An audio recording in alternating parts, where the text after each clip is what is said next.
ইতিমধ্যেই প্রথম দফা নির্বাচন কিন্তু শেষ এবং আলিপুরদুয়ার জেলায় কিন্তু সর্বশেষ রিপোর্ট অনুযায়ী কিন্তু ৭৫%-এর উপরে ভোটদান হয়েছে এবং ইতিমধ্যেই কিন্তু তৃণমূল কংগ্রেসের তরফ থেকে বিজয় মিছিল বের করা হয়েছে।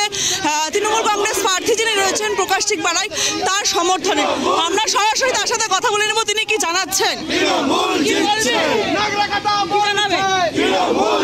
ভোট কমপ্লিট হয়ে গেল, কি রিপোর্ট আসবে তার জন্য এত মেহনত করেছে সবাই।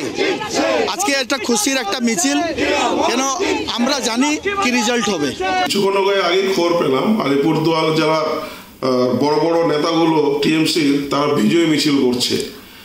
মানে এখন অবধি ইভিএম স্ট্রং রুমে যায়নি, তাতেই শুরু করে দিয়েছে।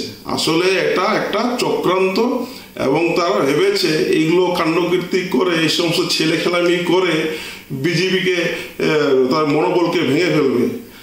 আপনারা যতই নাচানাচি করুন, যত লাফালাফি করুন, ভারতীয় জনতা পার্টির কার্যকর্তারা কাউন্টিংয়ের দিন থাকবে আর লড়াইটা করিয়ে দিয়ে যাবে। আর আমি বলছি, গতবার ২.৫ লক্ষ ভোটে আমরা জিতেছিলাম, এইবার কমসে কম ৩ লক্ষ ভোটে জেতাবো।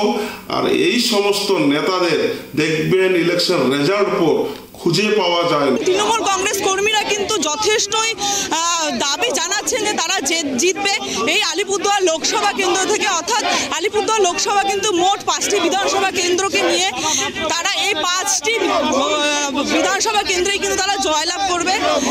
এখন দেখার বিষয় আগামী ৪ই জুন কে সর্বশেষ হাসিটা হাসে। আলিপুরদুয়ার থেকে অনিশা পোদ্দারের রিপোর্ট, টাইপ টিভি বাংলা।